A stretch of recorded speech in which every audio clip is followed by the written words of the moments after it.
பிரார்த்தனை. ஓம் கஜானனம்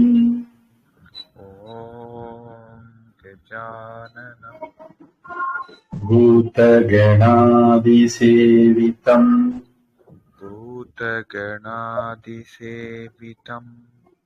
கபித்தஜம்பூ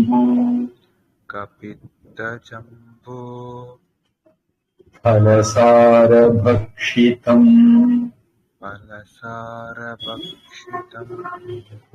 உமாசுதம் சோகவிநாசகாரணம்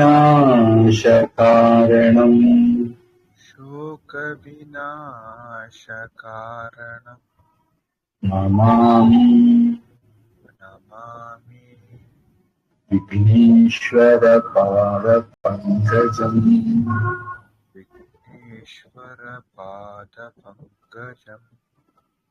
சரஸ்வதி நமஸ்துப்யம் வரதே காமரூபிணி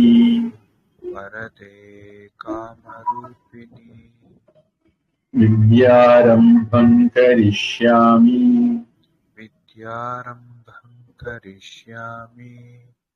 சித்திர்பவது மே சதா.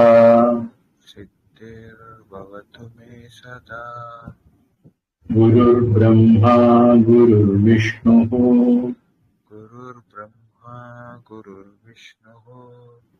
குருர்தேவோ மகேஸ்வரः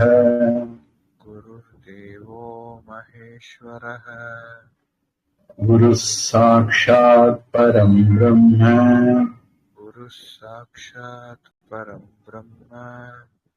தஸ்மை ஸ்ரீ குரவே நமः.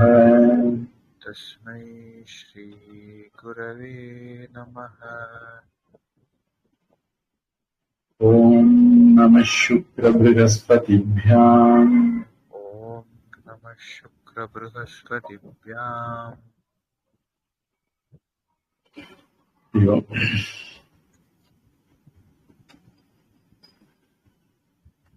புரட்டாசி 16 வளர்பிறை தசமி விஜயதசமி திருவோண நட்சத்திரம். சந்திரமான கணக்குப்படி, அதாவது லூனார் கேலண்டர் படி ஷரத் ரித்து. ஒரு கேள்வி வந்தது, 9 ராத்திரி தானே நவராத்திரி, இந்த தடவை 10 ராத்திரி வருது அப்படின்னு.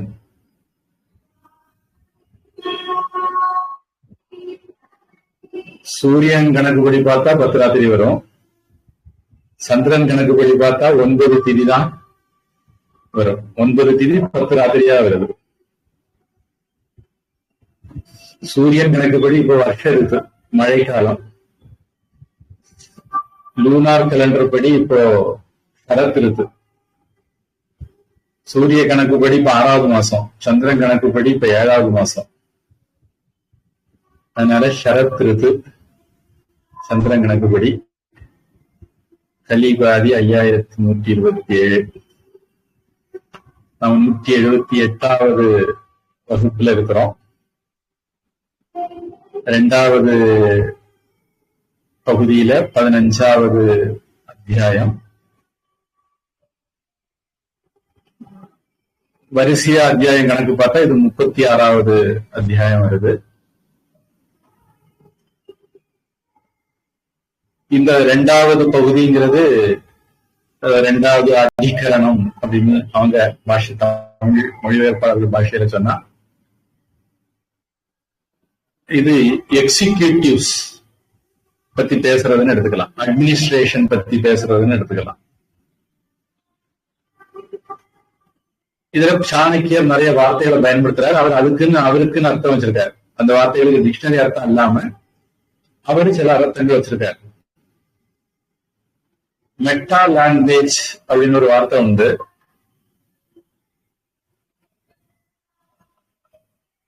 அது புரோகிராமிங்ல சாப்ட்வேர் கோடிங்ல பயன்படுத்துவாங்களான்னு ஒரு எண்ணம். என் கூட ஒருத்தர் கம்ப்யூட்டர் படிச்சவர், மைக்ரோசாப்ட்ல 95ல வேலை செய்த ஒருத்தர் இருந்தார். அவர் இந்த பாணினி கிளாஸ் எடுக்கும்போது ஏதோ ஒரு வார்த்தை பயன்படுத்தினார். அது ஒருவேளை மெட்டா லாங்குவேஜா இருக்கலாம்னு எனக்கு அது ஞாபகம்.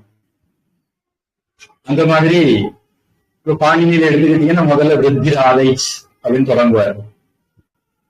விருத்தி அப்படின்னா செழிப்பு அப்படின்னு தமிழ்.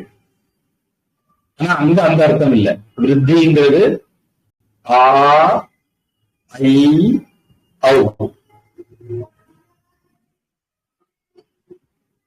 இந்த எழுத்துக்களுக்கு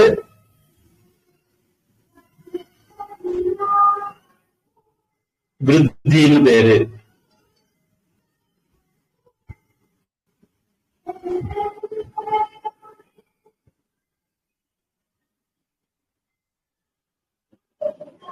அது ஏன் குணக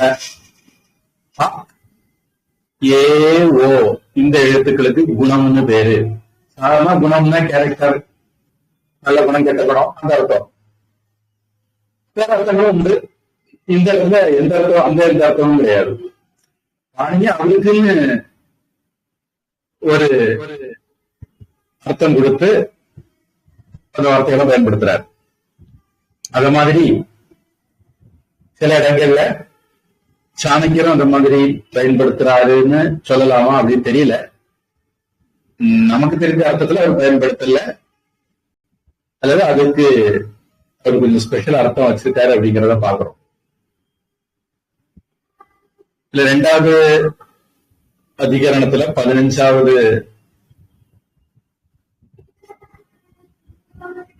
பிரகரணம் 36வது அத்தியாயம் தமிழ் மொழிபெயர்ப்பாளர்கள் பாணியில போனா அதுல 8வது வரி நாம பார்க்கணும்.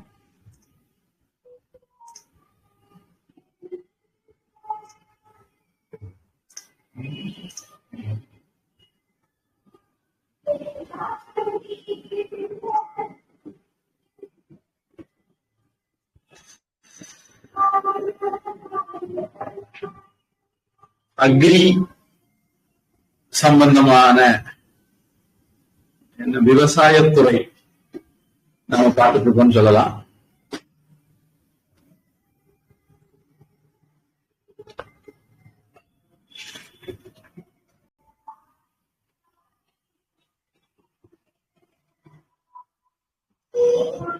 முதல் வரியில ஒரு பட்டியல் போட்டாரு.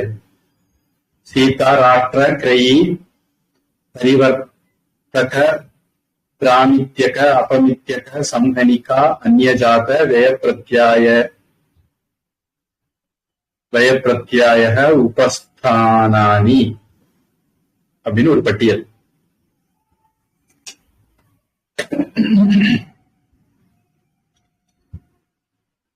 சீதா ராஷ்டிர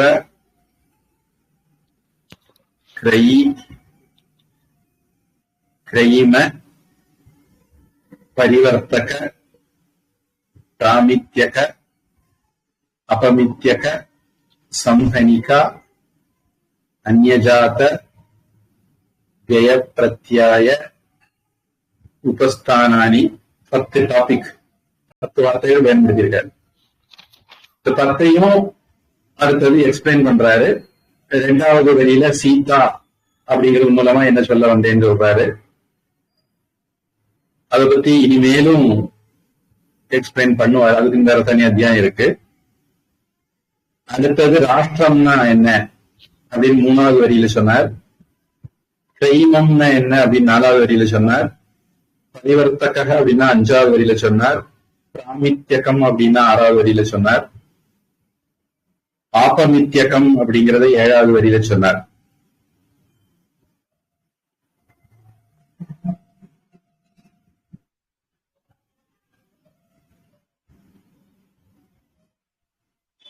இதுவரைக்கும் நம்ம பார்த்திருக்கோம்னு நினைக்கிறேன். 8வது வரியிலிருந்து குட்டக ரோச்சக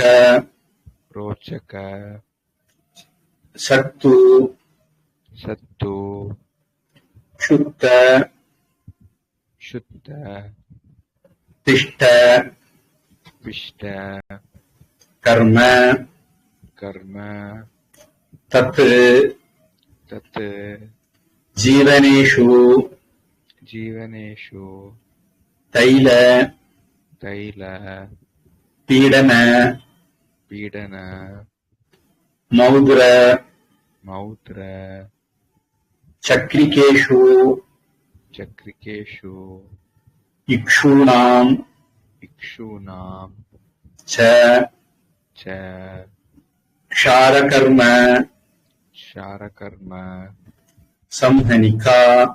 சம்ஹனிகா. இந்த க்ஷாரங்கிற வார்த்தை ஏற்கனவே பல தடவை பல அர்த்தத்துல பயன்படுத்தியிருக்காரு. இங்க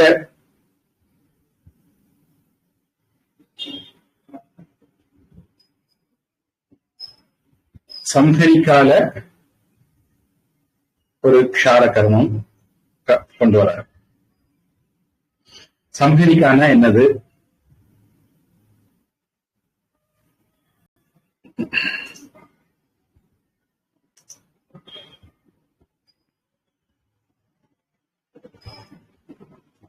குட்டக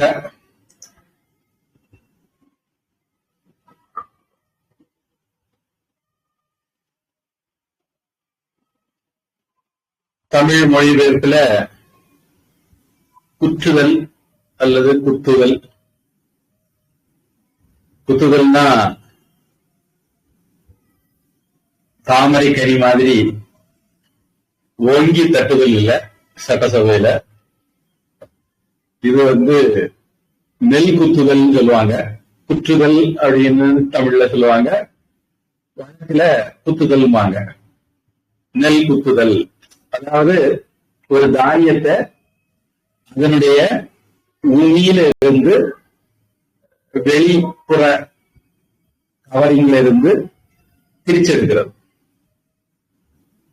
அது நெல்லா இருக்கலாம், கோதுமையா இருக்கலாம்,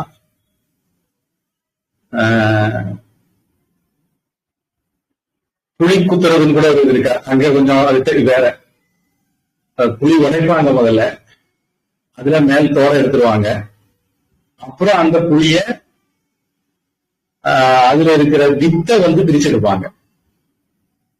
அதுக்கு புளி குத்துறதுன்னு பேருன்னு நினைக்கிறேன்.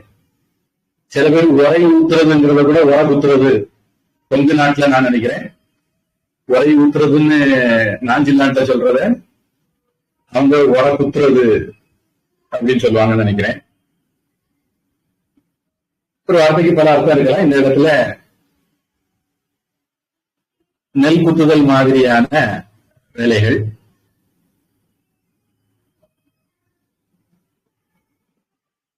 அடுத்தது ரோச்சக.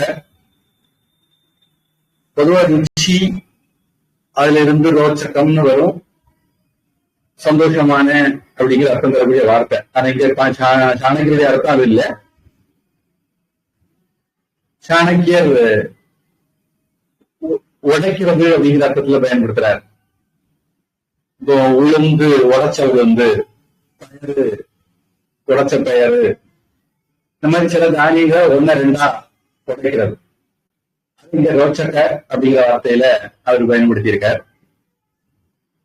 சத்து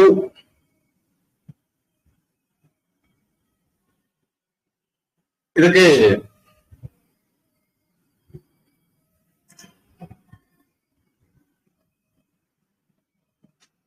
தமிழ் மொழிபெயர்ப்பு மாவாக்குதல் அப்படின்னு சொல்லுது.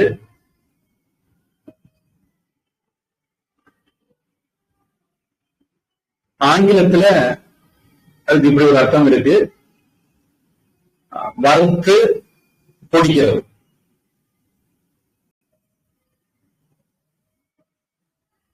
இப்ப அரிசிய வறுத்து பொடிச்சு அரிசி உப்புமா பண்ணுவாங்க.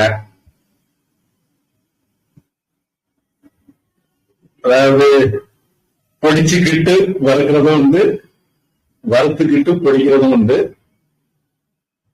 இங்க சக்து அப்படிங்கிறத டிக்ஷனரி சொல்லுது, வறுத்துக்கிட்டு படிக்கிறது அப்படின்னு.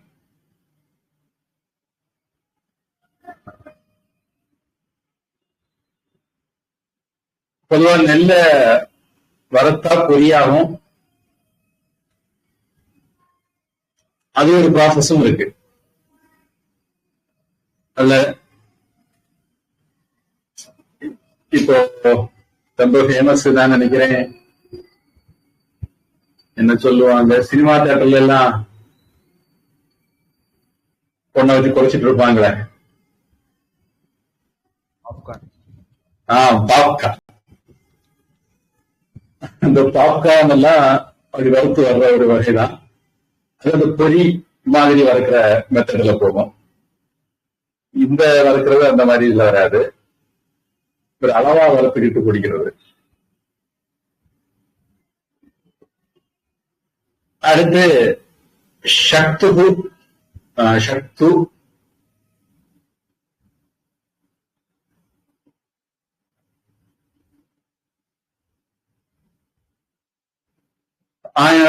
டிக்ஷனரி புளிப்பு அப்படிங்கிற மாதிரி ஒரு அர்த்தம் சொல்லுது.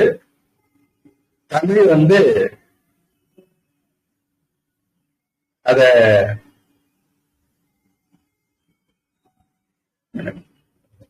கல் முதலானவைகளை வடிக்கிறது அப்படின்னு சொல்லுது.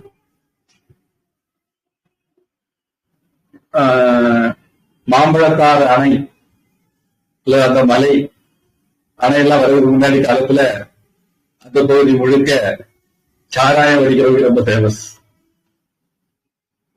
சில இடங்கள் இருக்கு, கலிங்கல்லு, பொன்னையா வைத்தியர் அப்படின்னு சொல்லுவாங்க அந்த காலத்துல. அந்த சில ஏரியாக்கள்ல சாராயம் வடிக்கிறது. நமக்கு இப்போ முடிய ஆட்சியில கள்ளக்குறிச்சியில சாராயம் வடிச்ச செத்து போறாங்கிறத பார்த்தோம். வேற எல்லாம் நான் ஒரு ஊரை விட்டு சொல்றேன். இன்னைக்கு அதுக்கு ரொம்ப கௌரவமா ஒரு பேர் வச்சிருக்காங்க, டிஸ்லரி. ஏதோ தண்ணி தயாரிக்கிற கம்பெனி மாதிரி இருக்கும், குடிக்கிற தண்ணி இல்ல, அதாவது ஹிஸ்டரி தண்ணி இல்ல, சாராயம் வடிக்கிற கம்பெனிக்கு தான் டிஸ்லரி பேரு. அம்மையார் கனிமொழி, டிஆர் பாலு, இப்படி ஆட்சியில் இருக்கிற எல்லாரும் அவங்களுக்கு ஒரு கம்பெனி வச்சிருக்காங்க. வச்சுட்டு படிச்சு அந்த காலத்துல ஒருத்தர் சாராயம் வடிக்காம அவனை இப்ப கேவலமா பார்க்கும் சமுதாயம். இன்னைக்கு அவரை தான் எம்எல்ஏ மந்திரி ஆகி அழகு பார்க்குது சமுதாயம். அது இந்த சுத்த அப்படிங்கிறது சாராயம் வடிக்கிறது மாதிரியான தொழில்கள். பிஷ்ட அப்படிங்கிறது அரைக்கிறது அப்படின்னு அர்த்தம் தெரிகிற வார்த்தை.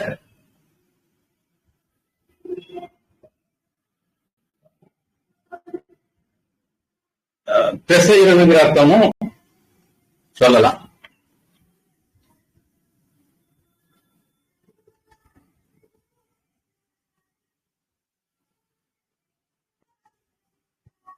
கர்ம, அதாவது குட்டக கர்ம, ரோச்சக கர்ம, சத்து கர்ம, சுத்த கர்ம, பிஷ்ட கர்ம. இந்த கர்மாங்கிறது எல்லாரும் கூட இருந்து சேருவார். இப்படிப்பட்ட செயல்கள் ஜீவனீஷு, அந்த செயல்களை செய்து படைக்கிறவங்க. தைல அப்படின்னா எண்ணெய், பீடன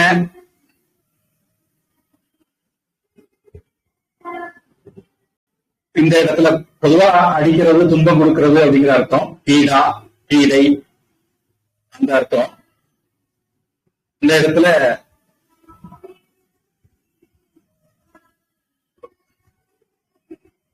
நம்ம பேசுறது கேக்குதா? கேக்குது சாமி, கேக்குது. பேசுற கேக்குதா? ஹரிஓம் சாமி, கேக்குது சாமி, கேக்குது சாமி. கண்டினியூ கேட்டுட்டு தான் சாமி இருக்கு. சரி, இது எண்ணெய் ஆற்றுறது, பிழிகிறது அந்த மாதிரி அர்த்தமும் எடுக்கலாம். இந்த பீடனங்கிறது எண்ணெய் பிழிஞ்சு எடுக்கிறது அப்படிங்கிற அர்த்தம் எடுக்கலாம். மௌத்ர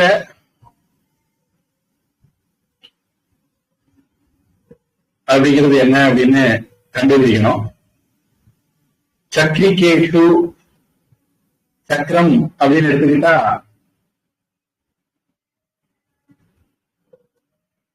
சக்கரம் சம்பந்தப்பட்ட எல்லா அர்த்தமும் அதுல வரும். அதுல ஒண்ணு எண்ணெய் ஆற்றுறது அப்படிங்கிற அர்த்தமும் வரும். அப்புறம் இக்ஷுனா கரும்பு, கருப்பை பிடிக்கிறது.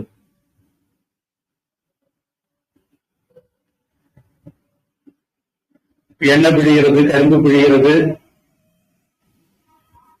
இந்த மாதிரி சார கர்மங்களுக்கு சம்ஹனிகா அப்படின்னு பேர். அதாவது இந்த விதத்தில் சொல்லுவதா இருந்தா நான் என்னுடைய பாஷையில சொல்லுவேன், வேல்யூ ஆடட் ப்ராடக்ட்ஸ். நெல்ல அரிசி ஆக்குறது, மாவாக்குறது, இதுல அவர் சொல்லல, முறுக்கு ஆக்குறது, இட்லி ஆக்குறது, தோசை ஆக்குறது, இந்த மாதிரிப்பட்ட தொழில்கள் மூலமாக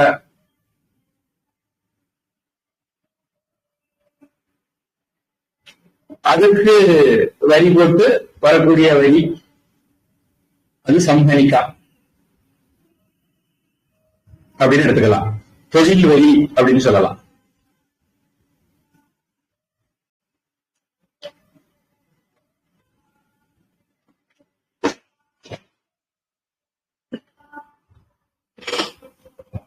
ஆங்கிலம்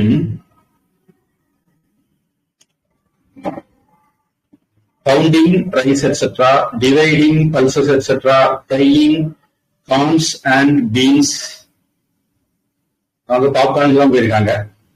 manufacture of beverages, manufacture of flour by employing those persons who live upon such works, extracting oil by employing shepherds. இந்த மௌத்ராங்கிறத ஷெப்பர்ட்ஸ் எடுத்துருக்காங்களான்னு தெரியல. And oil makers and manufacture of sugar from the juice of sugar cane are termed சம்ஹனிகா.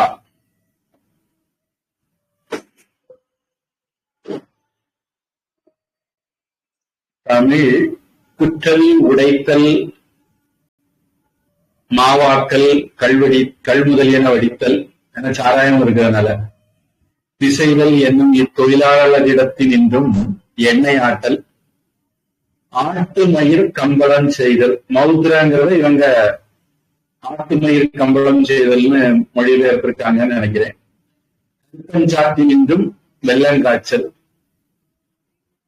இதுல கருப்பஞ்சாறு,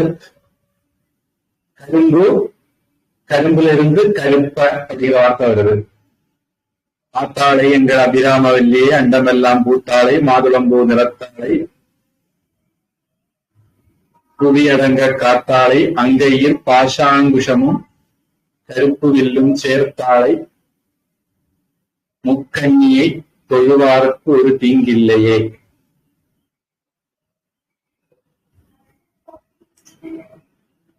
கருப்பு வில்லும் அப்படின்னு சொல்லியிருக்கு.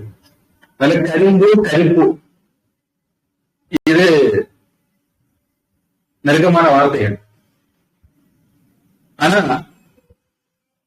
கருப்பு கட்டிக்கு ஏன் கருப்பு கட்டின்னு பேர் வந்தது அப்படிங்கிறது ஒரு கேள்விக்குரிய விஷயம் தான். அதே மாதிரி கருப்பா இருக்கிறதுனால கருப்பு கட்டின்னு பேர் வந்திருக்கும் நினைக்கிறேன். ஏன்னா கரும்பு சாருக்கும் கருப்பு கட்டிக்கு சம்பந்தம். கருப்பு கட்டிங்கிறது பனைமரத்துல இருந்து பதநீர் எடுத்து அந்த பதனியை காய்ச்சி கிடைக்கக்கூடியது. பொதுவாக இதுக்கு கருப்பா இருக்கும் அநேகமா, அதனால அதுக்கு கருப்பு கட்டின்னு பேர் வந்துக்கலாம். கருப்பு, கருப்பு ரெண்டு விதமாகவும் பிரிப்பாங்க. அதனால கருப்பு கட்டினா கரும்பு கட்டி அப்படின்னு அர்த்தம் எடுத்துடக்கூடாது. ஆனா இங்க சொல்றது கரும்புச்சாறுன்னா கரும்பு சாறு, அதுல இருந்து வெள்ளம். தமிழ்நாட்டுல மற்ற பகுதிகளுடைய பாஷையில சொன்னா வெள்ளம், இந்தியாவில் உள்ள இந்தியா முழுவதும் உள்ள பாஷையில சொன்னா பொதுவா வேணாடு, திருவிதாங்கூர் ராஜ்யம், கேரளா, மகாராஷ்டிரா, உத்தரப்பிரதேசம், குஜராத், பஞ்சாப் எல்லா இடத்துலயுமே சர்க்கராங்கிற வார்த்தை பயன்பாட்டில் இருக்கு. சமஸ்கிருதத்திலையும் சர்க்கரைங்கிற வார்த்தை பயன்பாட்டுல இருக்கு. சர்க்கரைனா வெல்லம் அப்படிங்கிறதான். ஆனா தமிழ்நாட்டுல மட்டும் பாண்டிய நாடு, சோழ நாடு, பல்லவ நாடு வேணா வச்சுக்கலாம். இங்க மட்டும் வெல்லம் அப்படின்னா ஒரு அர்த்தம், சீனி அப்படிங்கிறதுக்கு பன்சாரைன்னு சொல்லுவாங்க. ஜீனி இந்தியா முழுக்க வழக்கத்தில் உள்ள ஒரு வார்த்தை தான். பன்சாரைங்கிறது, பன்சாரை பஞ்சசாரைங்கிறது வட இந்தியா வழக்கத்துல இருக்கலாம், கண்டிப்பா கேரளாவில் இருக்கு. அதுக்கு அவங்க சர்க்கரைங்கிற வார்த்தையை பயன்படுத்துறாங்க. இது மொழி உபயோகம் சம்பந்தமான குறிப்பு. என்னும் வெள்ளம் கற்பஞ்சாற்றினின்றும் வெள்ளம் காய்ச்சல் என்னும் இத்தொழிலாளர்களிடத்தில் நின்றும் இரையாக பெறும் பொருள் தொழில் இறை ஆகும். தொழில் வரி.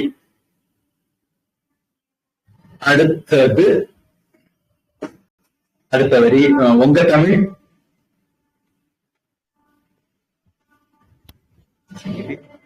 புடைத்தல், எந்திரத்தில் அரைத்தல், மாவு தயாரித்தல் முதலிய தொழில்களை செய்து பிழைப்பவர்களை கொண்டு அந்த வேலைகளை செய்வித்தல், எண்ணெய் ஆட்டுபவர்களை கொண்டு எண்ணெய் எடுப்பித்தல்,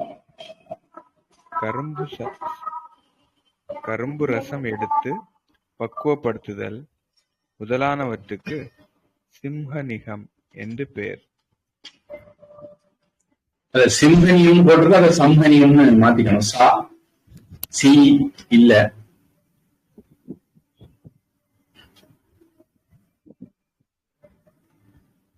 பதினஞ்சு 9வது வரி. நஷ்ட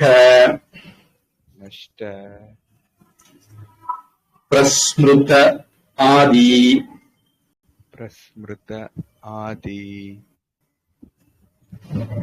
ஆதிஹி அன்யஜாதஹ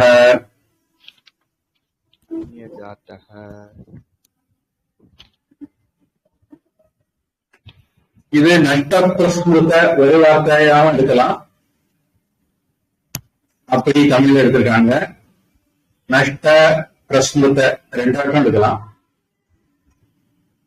எப்படி எடுத்தாலும் 3வது அர்த்தம் சொல்ல போறாங்க. நஷ்டன்னா இழந்தது, பிரஸ்மிருதனா மறந்தது, விட்டு போனது. இழந்தது, விட்டு போனது, இது மாதிரிப்பட்டதெல்லாம்.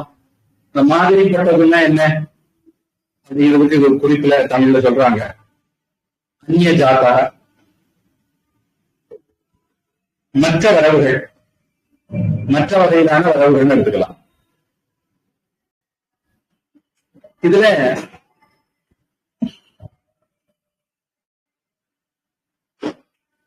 தமிழ் சொல்லுது நஷ்ட பிரஸ்மிருத, இழந்ததை நினைத்தல் அப்படின்னு ஒரு காம்பவுண்டா எடுத்துக்காங்க. முதலியவை தேராயதாகும் அப்படின்னு அவங்க எடுத்திருக்காங்க. Lost or forgotten by others and the like from and the like form accidental revenue. இங்க ஆக்சிடென்ட் எல்லாம் கொண்டு வந்துட்டாங்க. இதுல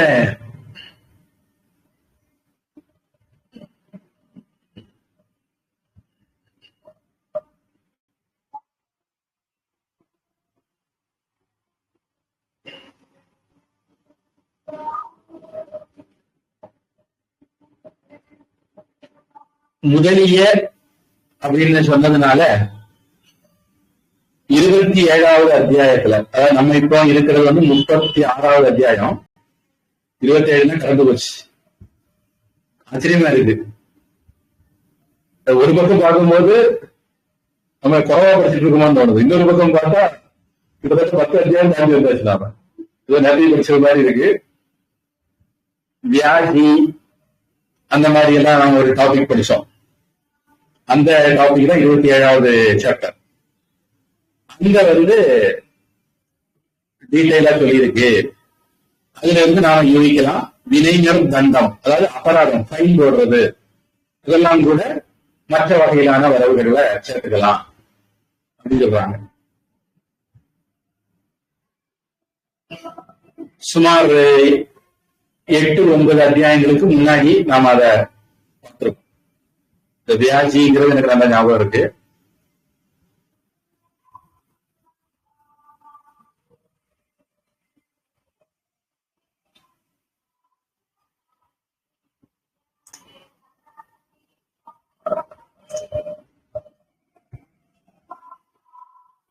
உங்க தமிழ் என்ன சொல்லுது? நஷ்டமானது, மறந்து போனது, இவற்றுக்கு அந்நிய ஜாத்தம் என்று பெயர். அடுத்தது 10 விக்ஷேப விக்ஷேப வியாதித வியாதித அந்தர ஆரம்ப சேஷம் அந்தர ஆரம்ப விசேஷம் ச ச தேய பிரத்யாயः. தேய பிரத்யாயः. தேய பிரத்யாயமும் அந்த 27 அத்தியாயத்திலே வந்ததுதான்.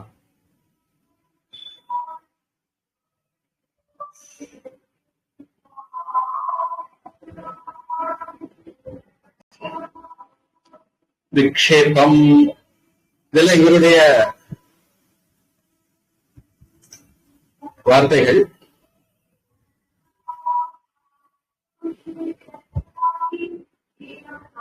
வியாதித்த அந்தர ஆரம்ப சேஷம் இவருடைய டெக்னிக்கல் டேர்ம்ஸ்.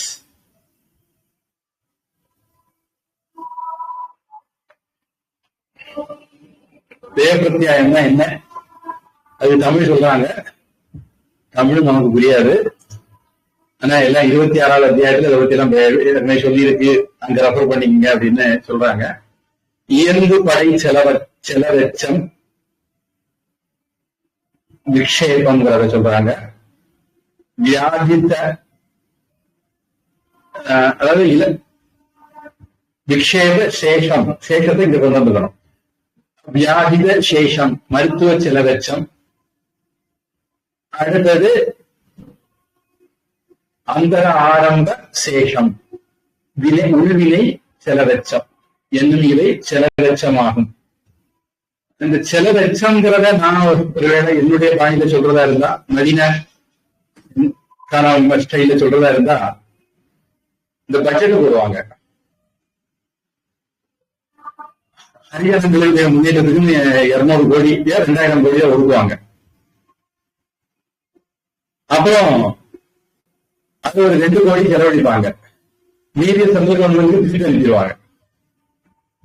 திருப்பி அனுப்பிட்டு சென்ட்ரல் கவர்மெண்ட் எங்களுக்கு பணம் தரல, சென்ட்ரல் கவர்மெண்ட் எங்களுக்கு பணம் தரல அப்படின்ட்டுவாங்க. அப்ப பட்ஜெட் அலோகேட் ஆச்சது, அந்த அலோகேட் ஆனது செலவழியில. இது மிச்சம் இருக்கிறது, எஞ்சி இருக்கிறது, அதைத்தான் எச்சம்னு சொல்றாங்கன்னு என்னுடைய ஒரு யூகம். ஆங்கிலம் investment, the relic of a record undertaking and savings from an estimated outlay are the means to check expenditure.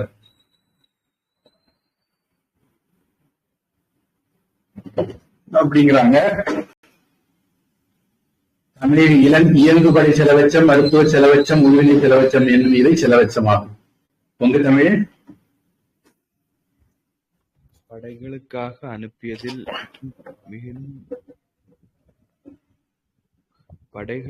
அனுப்பியதில் மிகுந்ததற்கும் நோயாளிகளுக்கு அனுப்பியதில் மிகுந்ததற்கும் விய பிரத்யாயம் என்று பெயர். தமிழ்ல அந்தர ஆரம்ப சேஷம்ங்கிறது விடுபட்டு போயிருக்கு. மிகுந்தது அப்படிங்கிறது மிஞ்சியது, மீந்தது அப்படிங்கிற மிகுந்ததுங்கிறதா மீந்ததுன்னு மாறுறதுன்னு நினைக்கிறேன். பொதுவா மிகுந்ததுங்கிறது அர்த்தம் அதிகமா இருக்கிறதுன்னு ஒரு அர்த்தமும் உண்டு. ஆனா இங்க அந்த அர்த்தம் இல்ல. செலவழிக்காம செலவழிச்சு ஹரிஜன் எல்லாம் முன்னேறிட்டா என்ன பண்றது, அப்புறம் ஓட்டு போட மாட்டான் அப்படின்னு திருப்பி அனுப்புறது. இங்க அதனால மீன்பது அப்படிங்கிற அர்த்தம் எடுத்துக்கிட்டாத்தான் சரியாது. அதாவது மிகுதியா இருக்கிறதுனாலேயும் மிச்சம் வரலாம், செலவழிக்கிறதுனாலையும் மிச்சம் வரலாம். இங்க செலவழிக்காம மிச்சம் வர்றது. அடுத்தது 11. துலா மானா அந்தரம் ஹஸ்தபூரணம் உத்கரஹ வியாஜி பர்யுஷிதம் பிரார்ஜிதம் ச உபஸ்தானம் இதி.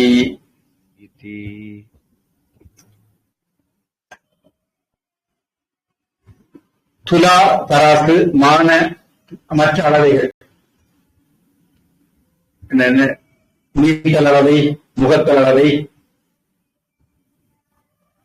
இந்த மாதிரிப்பட்ட அதாவது நிறுத்தல் அளவையா இருந்தாலும் சரி, முகத்தல் அளவையா இருந்தாலும் சரி, நீட்டல் அளவையா இருந்தாலும் சரி.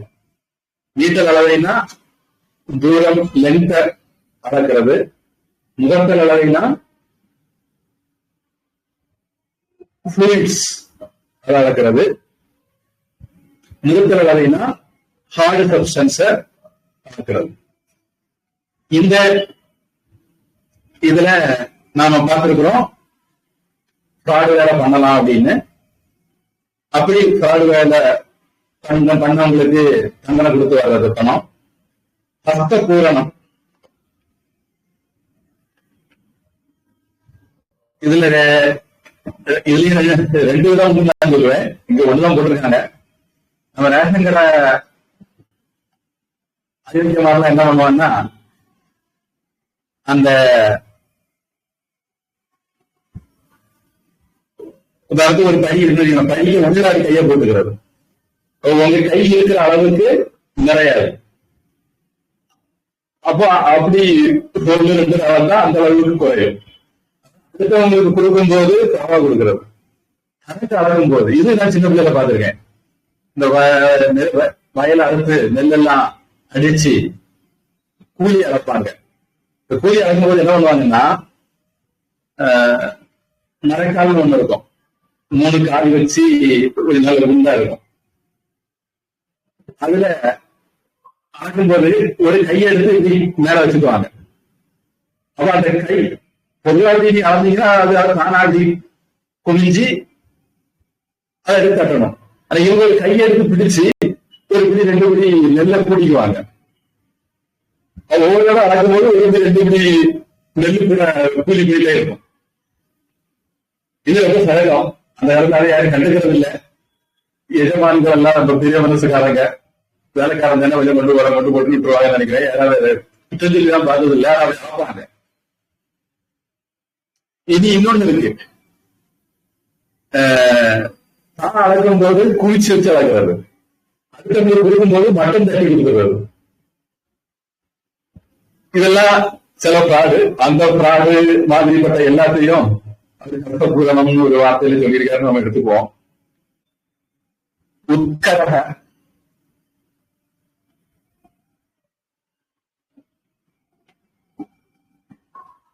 தமிழ் இதை தூற்றுதல்னு சொல்லுது.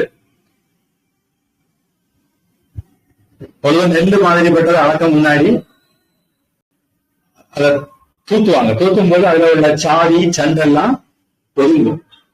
மணியா வெயிட்டா இருக்கிறது மட்டும் நடுவுல குமிஞ்சு விடும். சாடி சண்டெல்லாம் ஒதுக்கிடுவாங்க. அப்போ அந்த காலத்துல இருந்த குவாலிட்டி கண்ட்ரோல் வச்சுக்கோங்க. எல்லாத்தையும் அளந்தா அது சாதி சண்டை வரும், பிரயோஜனம் இல்லாதது வரும்.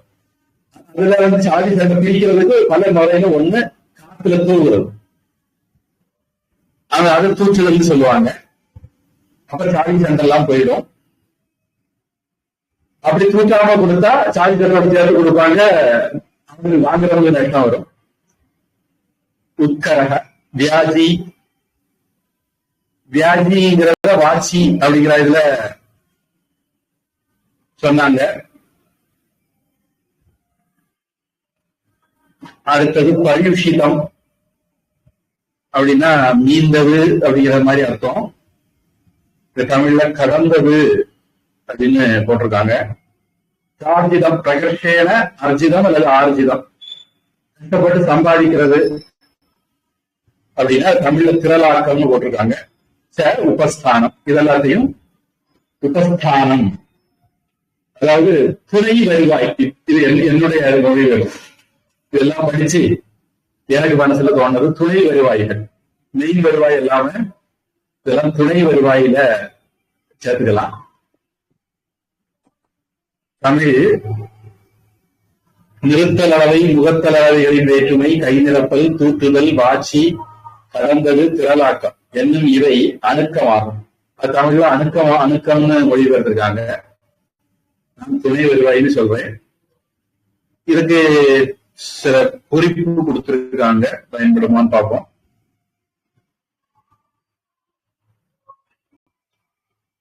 இயங்குபடை செலவெச்சம் முதலியவற்றின் விளக்கங்களை 27ஆம் அத்தியாய குறிப்பில் காண்க. நாம 36ல இருக்கிறோம், முன்னாடி போய் பார்த்துக்கோங்க சொல்றாங்க. அது கருவிகளால் மிகையாக கொண்டு குறைவாக கொடுத்து எஞ்சியது. அது அந்த நிறுத்தல்லவை துலாமான அந்த இதுல சொல்றாங்க. தான் அளக்கும்போது கணக்கு வரும்போது கூடுதலா அளந்து வாங்கிக்கிறது, மற்றவங்களுக்கு கொடுக்கும்போது குறைவா கொடுத்துக்கிறது. அடுத்தது நெல் முதலியவற்றை கருவியை கொண்டு அளக்கின்றால் விரலால் கட்டி மிகையாக அளத்தல். இதை நான் வயல் அறுத்து கூலி அளக்கும் போது மரக்கால வச்சு அளக்கிறது சொன்னது. தூட்டுதல், சிதறுதல்,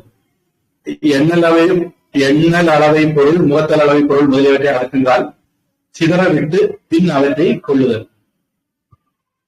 இது சொல்றத பார்த்தா வேணும்னே சிதற அடிச்சுக்கிட்டு எல்லாம் முடிஞ்சவங்க கூட்டி வரைக்கும் அதை எடுத்துட்டு போயிடுறது, அந்த தொழில சொல்றாங்க. வாட்சி, கடந்தது இவற்றிற்கு 27ஆம் அத்தியாய குறிப்பை பாருங்கள். நம்ம 27ஆம் அத்தியாயத்துல பார்த்ததுக்கு ரெஃபர் பண்றது பாருங்கன்னா இதுல ரெஃபர் பண்றதுக்கு சொல்றாங்க. இதை ரெஃபர் பண்றதுக்கு நிறைய இந்த அத்தியாயத்துல இருக்கு. திரளாக்கம் தன் திறமையால் ஈட்டி கொல்லப்பட்டது. ராஜிதம் அப்படிங்கிறத சொல்றாங்க. ஆங்கிலம்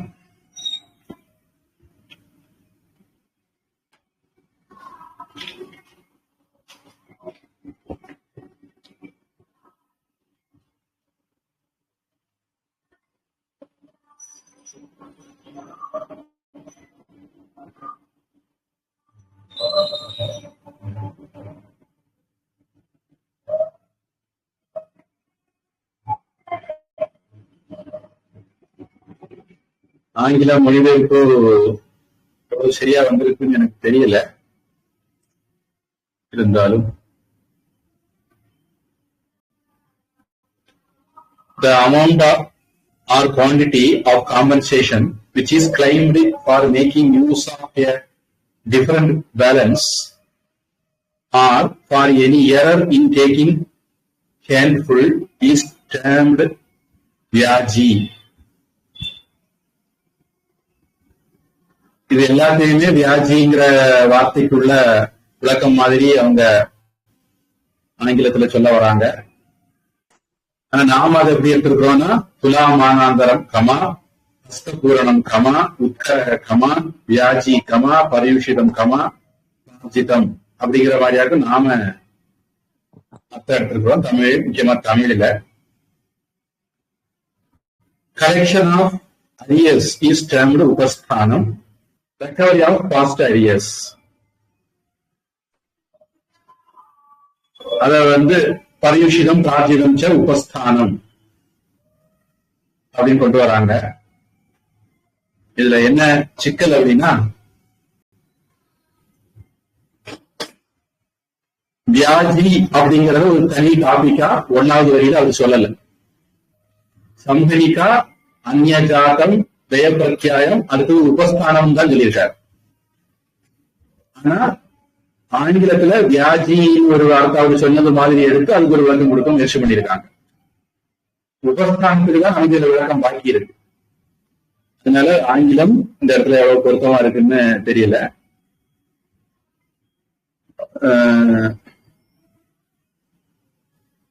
10ல் 9 சொல்லி முடிச்சு 10வது உபஸ்தானம் மட்டும்தான் பாக்கி. அத இங்க துலாமானாந்தரம், ஹஸ்தபூரணம், உத்கரக, வியாஜி, பரியுஷிதம், பிரார்ஜிதம் அப்படின்னு 6 பிரிச்சு மற்ற வருவாய்கள், இதர வருவாய்கள் அல்லது துணை வருவாய்கள்னு எடுத்திருக்காங்க. நான் எடுத்துக்கிட்டேன். உங்க தமிழ் என்ன சொல்லுது? எடைக்கு நிறுத்தும் போதும் அளக்கும் போதும் ஏற்படும் ஏற்றத்தாழ்வுகள், அளக்கும் கையால் அதன் மேலே நிரப்புவது, தானியங்களின் பாகுபாடு, கொசுராக பெறுவது, சென்ற வருடத்தின் மீதி நிலுவையிலுள்ளவை, தன் திறமையால் பெற்ற காணிக்கை மற்றும் தாம்பூலம், புஷ்பம் முதலானவற்றுக்கு உபஸ்தானம் என்று பெயர். இல்ல தாம்பூலம், புஷ்பம் எல்லாம் எங்க இருந்து கொண்டு வந்தாங்கன்னு தெரியல. வியாஜி அப்படிங்கிறத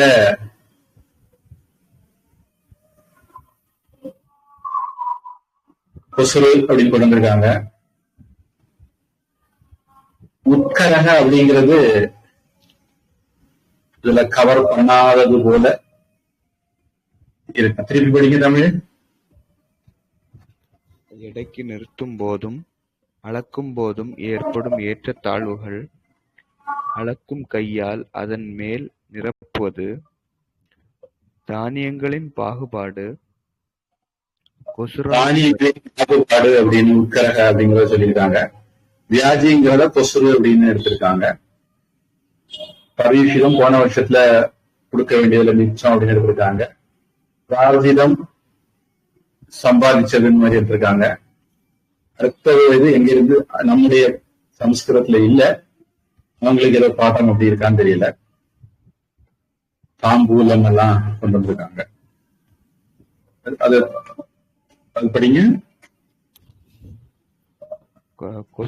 கொசுராக பெறுவது, சென்ற வருடத்தின் மீதி நிலுவையிலுள்ளவை, தன் திறமையால் பெற்ற காணிக்கை மற்றும் தாம்பூலம், புஷ்பம் முதலானவற்றுக்கு உபஸ்தானம் என்று பெயர்.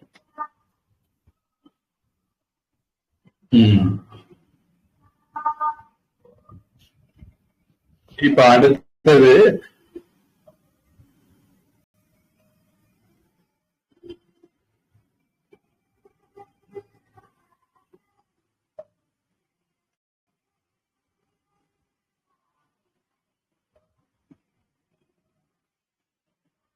ஒரு வரி சொல்லி அதுக்கு விளக்கம் அடுத்து தொடர்ந்து சொல்ல போறாரு. 12 தானிய ஸ்நேக ஷார லவணானாம்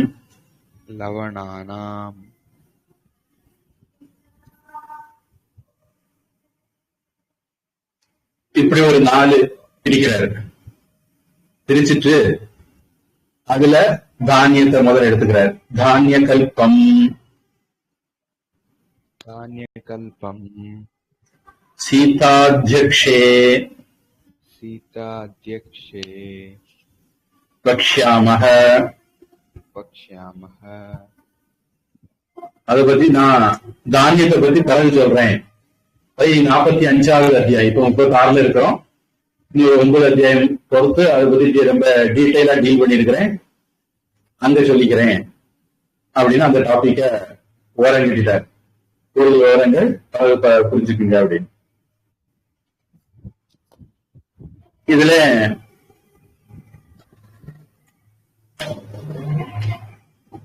கூலம், நேயம், அக்காரம், உப்பு என்னும் இவற்றுள் கூலத்தை பற்றி உறவு தொழில் தலைவன் என்று 45 அத்தியாயத்தில் கூறப்படும். தானியம் அப்படிங்கிற தமிழ கூலம் மாத்திருக்காங்கன்னு பார்த்தோம். கிரைன்ஸ். ஸ்நேகம் அப்படிங்கிறது ஆயில். சார அப்படிங்கிறது நம்ம கொஞ்சம் முன்னாடியும் பார்த்தோம். ஜூஸ், கரும்பு ஜூஸ், அதாவது எண்ணெய் ஜூஸ். எண்ணெய் வித்துக்களை பிழிஞ்சு எடுத்தா எண்ணெய், கரும்பு மாதிரி விட்டதை பிழிஞ்சு எடுத்தா க்ஷாரம்.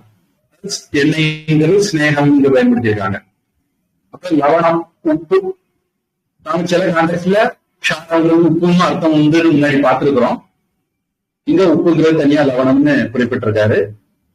இந்த 4 டாபிக்ல மீதி இருக்கிற 3 நாம இங்கேயே அவர் குறிப்பு சொல்ல போறாரு. Of grains, oils, sugars and salt. All that concerns grains will be treated of in connection with the duties of the Superintendent of Agriculture. Superintendent of Agriculture ஒரு டாபிக் வரப்போது, அங்க அதை பார்த்துக்கலாம் அப்படின்றாங்க. உங்க தமிழ் இப்போது தானியம், திரவ வகைகள் பிராக்கெட்ல சாறு, திடப்பொருள், உப்பு முதலியவற்றை பற்றி பார்க்கலாம். நெய். தமிழ் மொழிபெயர்ப்புல ஏதோ ஒரு குழப்பம் இருக்கு, தொடர்ந்து நம்ம பார்க்கணும். திரவ பொருட்கள், ஸ்நேகம், க்ஷாரம் ரெண்டுமே திரவ பொருள் தான் என்ன பொறுத்த வரைக்கும். அவங்க கன்ஃபியூஸ் ஆயிட்டாங்க. மேற்கொண்டு சாணக்கிய வித்திய விவரம் சொல்ல போறாரு, அதுல மனசிலாகும். 13 சக்திஹி.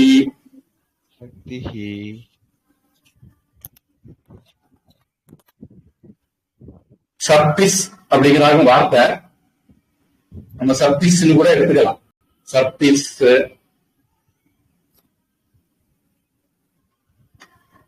தைல, பசா, மஜ்ஜானஹ, ஸ்நேகாஹ. சரியா படிச்சா சர்பிஸ், தைல, வசா, மஜ்ஜானஹ அப்படின்னு அது ஒரு காம்பவுண்ட் ஆக்கி plural ஆக்கியிருக்காங்க. ஸ்நேகாஹ. ஸ்நேகம்னு நான் சொன்னேன். என்ன அர்த்தத்துல சொன்னேன்? ஸ்நேகம்ங்கிறதுக்கு பல அர்த்தம் இருக்கு.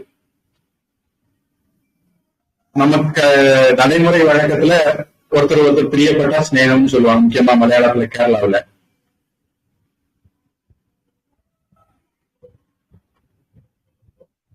கீதை மாதிரியில ஸ்நேகம்னா ஒட்டிக்கிறது, அட்டாச்மெண்ட்.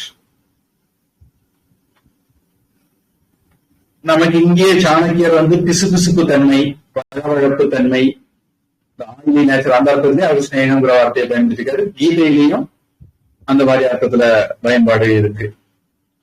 இங்க இந்த ஸ்நேகங்கிற வார்த்தை மூலம் நான் எந்த மாதிரிப்பட்டதை சொன்னேன் அப்படின்னு பட்டியல் போடுறாரு.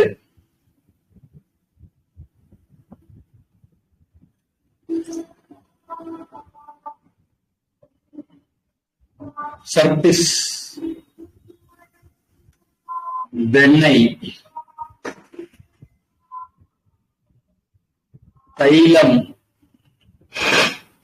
அதாவது எண்ணெய், வசா,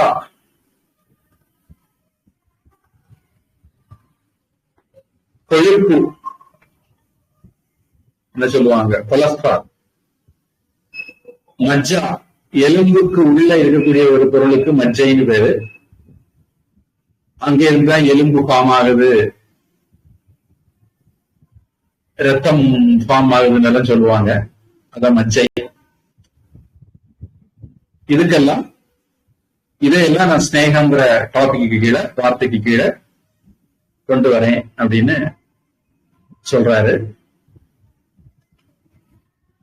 clarified butter, oil, serum of flesh and tip or sap of plants, etc.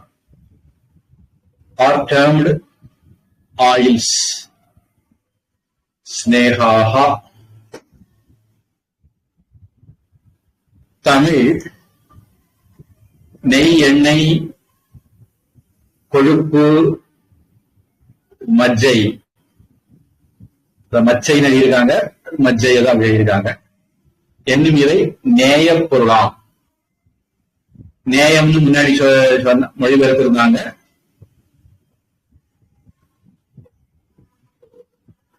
ஒரு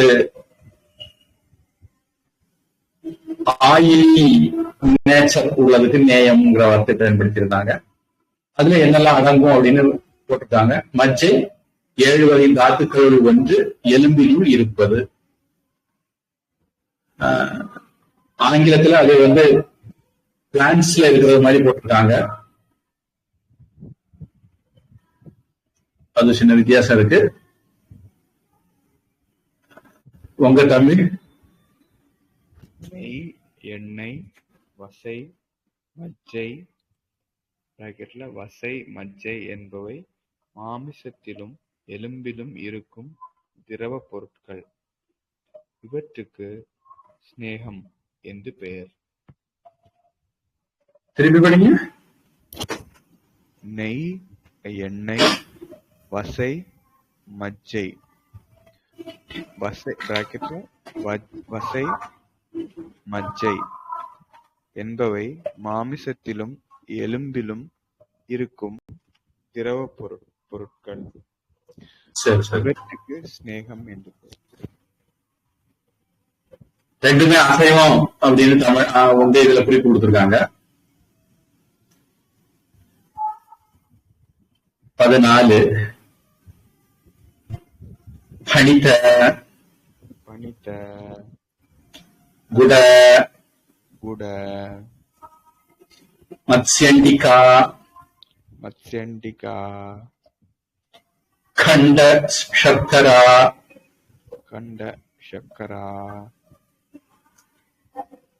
शर्कराः ஏன்னா காம்பவுண்டுங்கிறதுனால முதல்ல இருந்து ஆரம்பிச்சு நீத குட, மத்ஸ்ய, அண்டிக, கண்ட, சர்க்கராக இவையெல்லாம் க்ஷார வர்க்கக. க்ஷாரம் அப்படிங்கிறதுக்கு இந்த இடத்துல அவர் என்ன அர்த்தம் எடுக்கிறாரு அப்படின்னு சொல்றாரு. தமிழ்ல இத அக்காரம் அப்படின்னு மொழிபெயர்த்திருக்காங்க. க்ஷாரம்ங்கிறத அக்கார அடிசில், சர்க்கரை பொங்கல அக்கார அடிசில்பாங்க வைஷ்ணவ சம்பிரதாயத்துல. ஆங்கிலம் decoction, jaggery, granulated sugar and sugar candy are termed க்ஷாரா அப்படின்னு இருக்காங்க. தமிழ் இளம் பாகு, இறுகிய பாகு, வெள்ள கட்டி, கண்ட சர்க்கரை எனும் இவை அக்காரமாகும். இதுக்கெல்லாம் என்ன வித்தியாசம்ங்கிறது கண்டுபிடிக்கணும். அவங்க ஒரு குறிப்பு கொடுத்திருக்காங்க. இளம்பாகு முதலியன காய்ச்சப்பட்ட கருப்பஞ்சாற்றினால் ஆவன.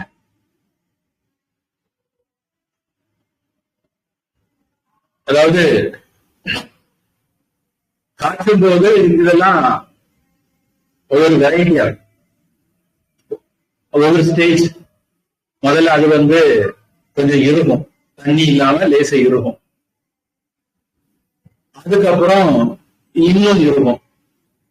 அந்த ஒரு ஸ்டேஜுக்கு பிறகு எடுத்து அதை அச்சுல ஏதாவது ஊத்தி வைப்பாங்க. அப்படி ஊத்தி வச்சாங்கன்னா அது கட்டியா மாறும். எந்த அச்சுல வைக்கிற விடுறாங்களோ அது மாதிரி மாறும். இல்ல அது ஒரு குறிப்பிட்ட பக்குவத்துல கொஞ்சம் ஆற விட்டு சூட்டோட உருண்டை பிடிச்சிட்டாங்கன்னா வெள்ளை கட்டியா மண்டை வெள்ளை மாட்டு மாறிடும். அதுல இன்னொரு வெரைட்டி, அது பண்ணிக்கிட்டு அப்புறம் பொடிச்சு எடுக்கிறாங்களா இல்ல அது ஒரு பக்குவத்துல எடுத்துட்டு அதுவே தானா பொடி பொடியா கவசமான்னு தெரியல. கொங்கு நாட்டு பக்கத்துல எல்லாம் அத நாட்டு சர்க்கரை அப்படிங்காங்க. நம்ம சர்க்கரை பொடின்னு சொல்றத கொங்கு நாட்டு பகுதியில நாட்டு சர்க்கரை, உருண்டை உருண்டையாக துண்டு துண்டா இருக்கிறத வெல்லம் அல்லது மண்ட வெல்லம் அப்படிங்கிறாங்க. இத வந்து பொடியா இருக்கிறத நாட்டு சர்க்கரைங்கிறாங்க. அதுல என்ன வித்தியாசம் அவங்க பண்றாங்கன்னு தெரியல. இன்னொரு சொல்லுவாங்க, வீட்டு உபயோகத்துக்கு என்ன பண்ணுவாங்களாம், கொஞ்சத்தை எடுத்து வச்சுருவாங்களாம். விற்பனைக்கு உள்ளதுல சுண்ணாம்பு புளி எல்லாம் போடுவாங்க. ஏன்னா அப்பதான் கொஞ்ச நாள் வச்சு வந்து விற்க முடியும், கெட்டு போகாது. அந்த மாதிரியும் கேள்விப்பட்டிருக்கிறேன். இப்ப நம்ம இதுல பாக்குறது எல்லாமே கரும்பு சாராகும். இதுல இருந்து ஒரு யூகம் பண்ணலாம். நம்ம சாணக்கியர் காலத்துல வட இந்தியாவில பனைமரம் இல்ல போல இருக்கு. அதனால பனைமரத்தை பத்தி குறிப்பிட்டு சொல்றது மாதிரி தெரியல. பனைமரம் வந்து பாண்டிய நாட்டுலதான் வந்துக்குமோ என்னமோ, அது ஒரு ஆராய்ச்சிக்குரிய விஷயம். கண்டம்னா துண்டு அப்படிங்கிற அர்த்தமும் உண்டு. சக்கரத்தூள் பொடி அப்படிங்கிற எடுத்துக்கலாம். எப்படியாவது சர்க்கரையில உள்ள வெரைட்டி பத்தி சொல்லியிருக்காங்க. உங்க தமிழ் என்ன சொல்லுது? வெல்லம், கற்கண்டு, அச்சு வெல்லம் முதலானவை க்ஷார வர்க்கம் எனப்படும். அச்சு வெல்லம்னு போட்டாங்க. அச்சுல அதாவது அதுக்குன்னு ஒரு மோல்டு, அச்சுங்கிறது மோல்டு வச்சு மோல்டுல இது பண்றது. நம்ம ஊர்ல அச்சு கருப்பட்டி அப்படின்னு சொல்லுவாங்க. சர்க்கரை பதினீரை சிரட்டையில விடுவாங்க. சிரட்டையில விட்டா அந்த ஷேப்ல கிடைக்கும். வேற அதுக்குன்னு ஒரு அச்சு உண்டு. அது வந்து ஒரு கூம்பு மாதிரி இருக்கும். இஞ்சி கருப்பட்டி இதெல்லாம் விற்பாங்க. அதெல்லாம் பாத்தீங்கன்னா அது ஒரு கொஞ்சம் வெள்ளை கலர்ல இருக்கும். ஒரு கூம்பு மாதிரி கிடைக்கும். மண்டைக்காட்டு கொடைகள்லாம் வரும். விற்பனையும் கிடைக்குமா இருக்கும். அது வந்து கலர் வெள்ளையா இருக்கும். வெள்ளை அல்லது மஞ்சளா இருக்கும். கருப்பட்டி மாதிரி கருப்பா இருக்காது. அது ஒரு இது இருக்கு. டிக்ஷனரி பனிதா அப்படின்னா என்ன சொல்லுது அப்படின்னா, raw sugar, inspissated juice of sugar cane. கூடு, இது ரொம்ப பிரபலமா எப்பவுமே இன்னைக்கு யூஸ் பண்ற வார்த்தை கூடு அப்படிங்கிறது வட இந்தியாவில. மத்ஸ்யண்டிகா அப்படிங்கிறது கோல்ஸ் ஆர் அன்ரிஃபைன்டு சுகர். அடுத்தது கண்ட சர்க்கரா, அது துண்டு துண்டான. கண்ட அப்படின்னா துண்டு. நம்ம என்ன சொல்லுவோம், ஆசியா கண்டம், ஐரோப்பா கண்டம், அந்த கண்டம்ங்கிற வார்த்தை தான் இது. துண்டு அப்படிங்கிற மாதிரி அர்த்தம் தரக்கூடிய வார்த்தை. அகண்ட பாரதம், ஒரே துண்டுபடாத நாடு அப்படிங்கிற அர்த்தத்துல. அகண்ட நாம ஜபம்,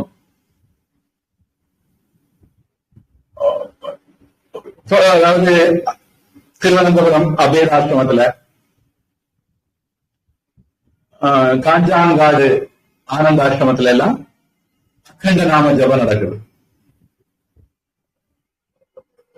லட்சுமிபுரம் மௌனசாமி மடம் அங்க நடக்குது. லட்சுமிபுரத்துல ஓம் ஹ்ரீம் நம சிவாய, ஓம் நமோ நம சிவாய, அந்த மாதிரி நம்ம நாமம் சொல்றாங்க. அபேதாசிரமத்துல மகாமந்திரம் ஹரே ராம ராம ராம ஹரே ஹரே. ரிஷிகேஷ் சிவானந்த ஆசிரமத்திலையும் சொல்றாங்கன்னு நினைக்கிறேன்.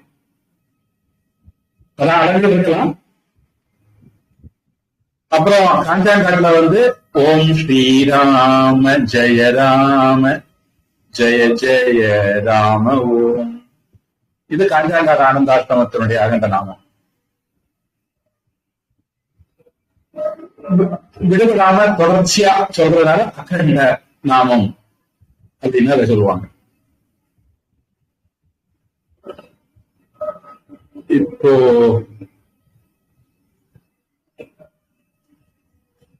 அடுத்த ஒரு வரி படிப்போம். நம்ம தொடங்கின விஷயம் இதோட நிற்கும் நினைக்கிறேன். அடுத்த புது டாபிக் ஆரம்பிக்கும். 15 சைந்தவ சைந்தவ சாமுத்ர சாமுத்திர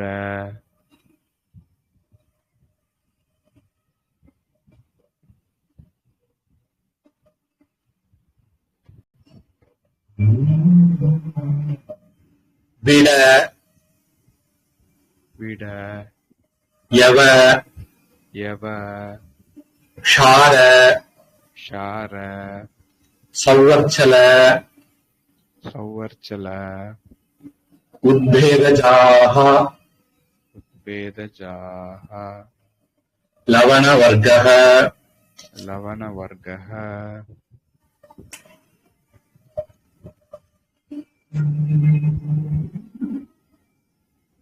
சைந்தவ சாமுத்திர விட யவ ஷார இந்த ஷார வருது சௌவர்ச்சல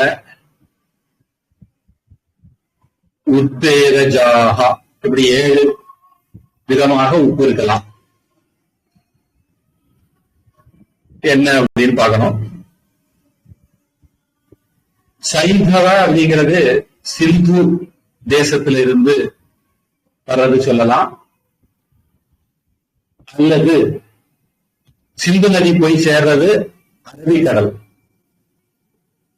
அத சிந்து சாகர்னு சொல்லுவோம், அது சொல்லலாம். அல்லது இந்து பூன்னு ஒரு வரையறை இருக்கு, இங்க அதுதான் பொருத்தமா இருக்கும். அடுத்தது சாமுத்திரன்னு வர்றதுனால இந்து பூ சிந்து நதி கரையில அது கிடைக்கிறதா இருக்கலாம், அந்த பகுதியில கிடைக்கிறதா இருக்கலாம். அதனால அதுக்கு சைந்தவ அப்படின்னு பேர் கொடுத்திருக்காங்க. அது சாமுத்திர கடல்ல இருந்து எடுக்கிற உப்பு. அடுத்தது திட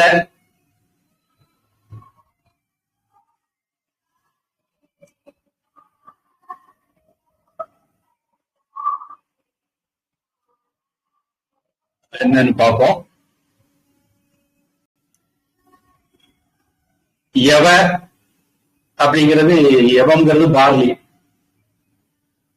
பார்லியில இருந்து ஒரு உப்பு கிடைக்கலாம் அப்படின்னு தெரியுது.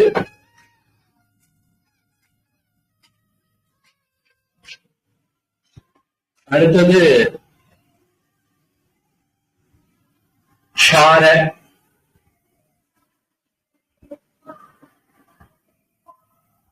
அது என்னன்னு பார்ப்போம். ஷாரங்கிற வார்த்தை மடக்கி மடக்கி மடக்கி மடக்கி யூஸ் பண்ணிருக்காங்க. சௌவர்ச்சல சுவர்ச்சல தேசம், அதுல இருந்து கிடைக்கிறது சௌவர்ச்சல, அது ஒரு உப்பு. உத்பேதஜ அது ஒரு வகை உப்பு. உத்பேத ஜ அது என்னன்னு பார்ப்போம். இப்படி 7 வகையில உப்பு இருக்கு அப்படின்னு சொல்றாரு. ஆங்கிலம் Saindava, that which is the product of the country of Sindhu. Samudra, that which is produced from sea water. Bida, Yalakshara. அவங்களுக்கு அங்கத்துக்காரங்க அதை அர்த்தம் கண்டுபிடிக்க முடியல. நைட்ரே, சுவர்ச்சல, that which is the product of country of Suvarchala. Sauvarchala, that which is the product of the country of Suvarchala. And Udbhedaja, that which is extracted from saline soil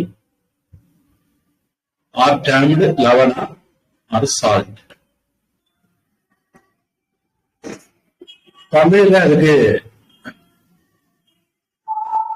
சில better மொழிபெயர்ப்பு இருக்கு. சைந்தவம், சாமுத்திரம், வெடியுப்பு, விட அப்படிங்கிறத வெடியுப்பு அப்படின்னு மொழிபெயர்த்திருக்காங்க. யவக்காரம், பார்லியில இருந்து எடுக்கிறத யவக்காரம் அப்படின்னு மாத்திருக்காங்க. சௌவர்ச்சலம், மண் உப்பு என்னும் இவை உப்பின் வகைகளாம். இதுல சைந்தவம் சிந்து நாட்டில் விளைவது, சாமுத்திரம் கடல் உப்பு, யவக்காரம் யவம் என்னும் தானியத்திலிருந்து உண்டாகுது. அந்த யவம்ங்கிறது பார்லி. அது பொதுவா அவங்க கவனிக்க விட்டுறாங்க. நம்முடைய பாரம்பரியமான தானியத்துல ஒண்ணு. காய்ச்சல்காரங்களுக்கு கொடுப்பாங்க. உடல்ல நீர் அடிச்சிருந்தா, நீரு போனோம்னா பார்லி கஞ்சி வச்சு அந்த தண்ணியை குடிச்சா நீர் வடியும். கர்ப்பிணிகளுக்கு கொடுப்பாங்க அப்படின்னு சொல்லுவாங்க. அப்படி பிரபலமான ஒரு மருந்தாக்கும் பார்லின்னு இன்னைக்கு பேர். அதுக்கு வேதத்துல அதுக்கு பேரு யவம். யவ சாந்திராயணம், பீலிகா சாந்திராயணம் எல்லாம் ரொம்ப பிரபலமான வார்த்தை அது. யவா யவாஸ்சமே மாஷாஸ்சமே முத்காஸ்சமே சமகம் நமகம் சமகம்னு ரெண்டு சொல்லுவாங்க. ருத்ரத்தை நமகம் அது கூட சேர்ந்து படிக்கிறது சமகம் சொல்லுவாங்க. எனக்கு அது கிடைக்கட்டும் இது கிடைக்கட்டும் கடவுள்கிட்ட பிரார்த்தனை பண்றது. அந்த லிஸ்ட்ல எனக்கு பார்லி கிடைக்கட்டும்ங்கிற பிரார்த்தனையும் இருக்கு. சவ்வர்ச்சலம் சுவர்ச்சல நாட்டிலிருந்து உண்டாவது. மண்ணுப்பு கலர் நிலத்திலிருந்து எடுக்கப்படுவது. இதுல கல்வி இல்லாத பெண்கள் கலநிலம் அந்நிலத்தில் புலி விளைந்திடலாம், நல்ல புதல்வர்கள் விளைவதில்லை அப்படின்னு ஒரு பாடல் இருக்கு. கடல் நிலம் அப்படிங்கிறதும் உவர் நிலம்ங்கிறதும் ஒரே வார்த்தையா அப்படிங்கிறது ஆச்சரிய விஷயம். உவர் மண்ணு அப்படின்னு ஒரு பிரயோகம் தமிழ்ல இருக்கு. உவர் மண்ணை புலி எடுக்கிறதுக்கெல்லாம் பயன்படுத்துவாங்க அப்படிங்கிறது மாதிரி எனக்கு ஞாபகம். அதுல இருந்து எடுக்கிறத மண்ணுப்பு அப்படின்னு உத்தேஜம் அப்படிங்கிறதையெல்லாம் அவர் குறிப்பிட்டிருக்காருன்னு சொல்றாங்க. உவர் நிலம் கலர் நிலம் எல்லாம் ஒண்ணுதான் அப்படின்னா உவர் மண்ணு.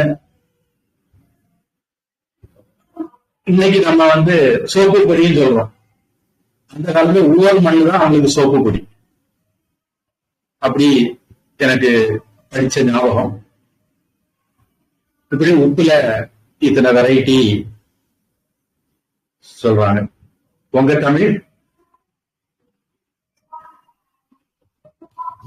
சிந்து தேசத்து உப்பு, சமுத்திர உப்பு, இந்துப்பு, நில உப்பு, யவக்ஷாரம் என்பவை உப்பின் வகைகள்.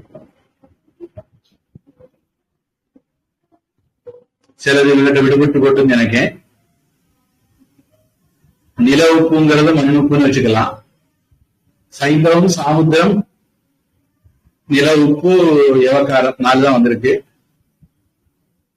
வெடியுப்பு சௌவர்ச்சலம், அதாவது சௌவர்ச்சலம் விட்டு போச்சு, பிட விட்டு போச்சு. அவங்க பாட்டத்துல இல்லையா இல்ல அச்சு கோர்த்ததில் உள்ள பிரிண்டிங் மிஸ்டேக்கான்னு தெரியல. சரி, ஏதாவது கேள்வி இருக்கா? இல்ல சாமி, கேள்விதான் இல்ல சாமி. பிரார்த்தனை.